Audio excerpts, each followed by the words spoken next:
Welcome to Collage Tip Tuesday. Today I'm going to show you how to glue larger sheets of collage paper to your substrate and to minimize any wrinkles and bubbles. Right here I have the beginning stages of a collage I'm working on with the Cozy Nook collection. And at this point, I'm going to commit to the background. I'll probably still play around with some of the pieces with the vases and the flowers in the front, but at this point, I'm liking what I have in the back. So I'm going to move all of this to the side. And what I want to do is to glue these pieces down. So moving these off to the side as well. And here we have two larger pieces of collage paper. This is my substrate. It's a chipboard cut to 8 by 10 to fit my frame here. I have my Mod Podge and a larger brush, and then I have a wet and dry cloth to keep my hands and my workspace clean so that I'm not making a mess. So what I'm going to do is coat my brush with a Mod Podge, and I want to put a nice thick coat on the back of my collage paper. So I'm really brushing the Mod Podge into the fibers of the paper. I want it to soak right in.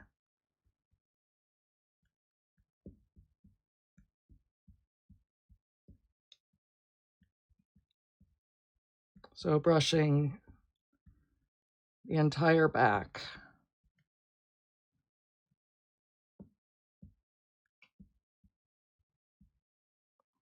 And then what I want to do is lift it up.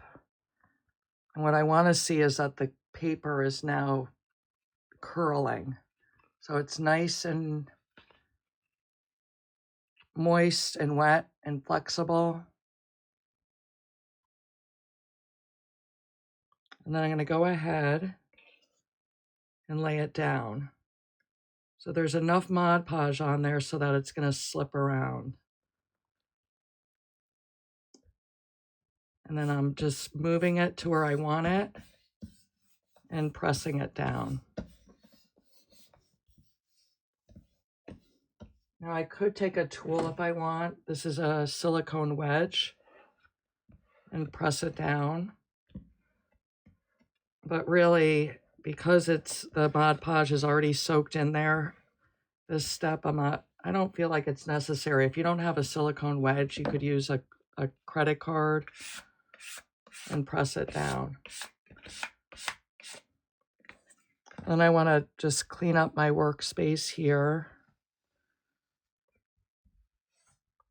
Just get rid of the Mod Podge because I'm going to be flipping that second piece of paper over and I don't want the Mod Podge to get on that.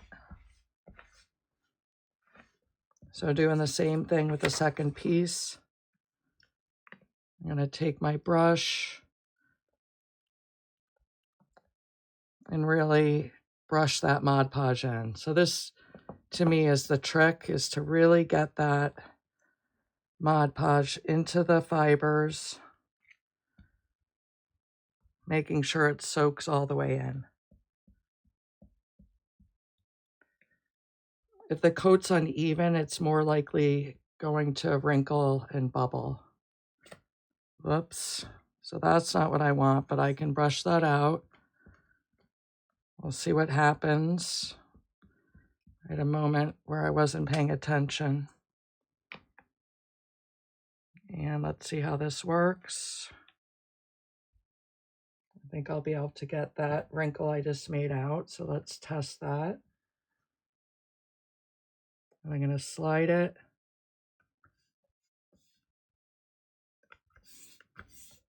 And press it down.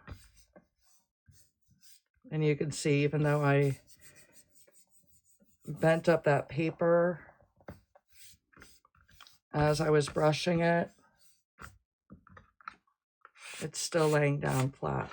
And because I did that, I'm going to scrape it out with my card.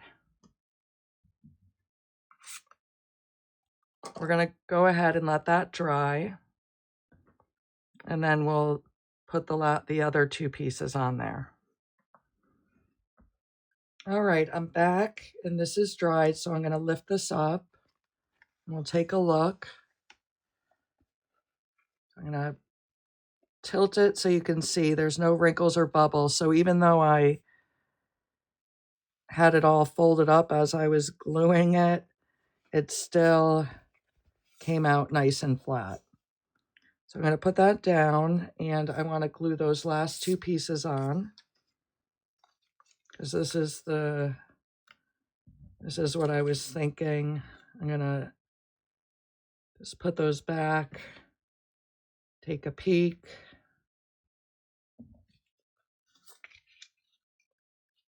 Okay. So same thing with these strips. Here I could actually use a smaller brush. That'll create less of a mess. So same thing.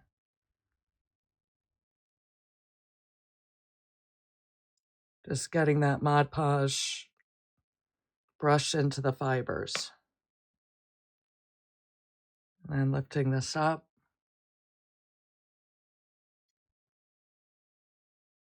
And laying it down. And again, there's enough on there so that it slides just a little bit.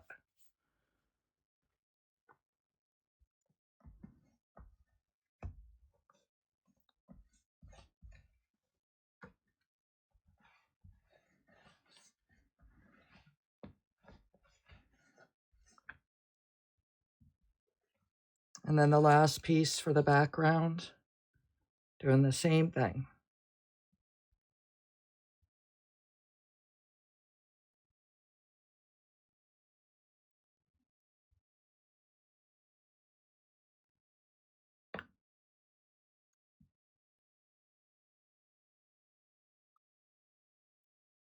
And sliding it.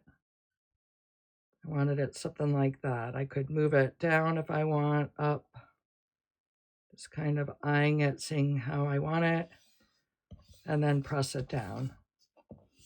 So these smaller pieces I just pressed with my hands. If I wanted to, I could take the card again and just scrape it over the surface. So let's let that dry and then we'll take a look at that. All right, I'm back and this is completely dried. Now you can see that the chipboard, because of the thinness of it, it can bend once the Mod Podge is dried, but that's okay. We'll be able to flip it over and get that bend out just like this. So just bending it in the opposite direction. So I like to do it this way and this way. And then it can lay flat. So again, I'm gonna tilt it so you can see that there's no wrinkles or bubbles in that. And then the last thing that we want to do is to trim the edges. You can do that with scissors. So you can follow the scissors along the edge, just like this.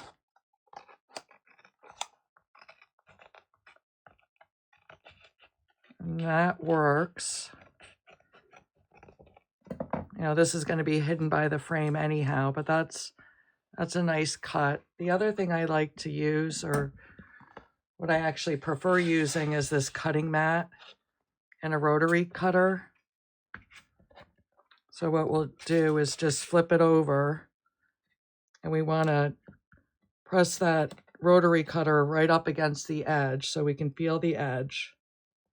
And then with pressure, just pushing down along the side. Sometimes I have to go and do another cut, so we'll do that right there. And that's a great way to get a nice edge. So I'll show you again on this side. So pressing up against the chipboard. Nice firm pressure as I roll.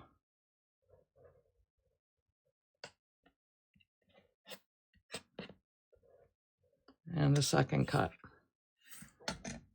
And then let's take a look.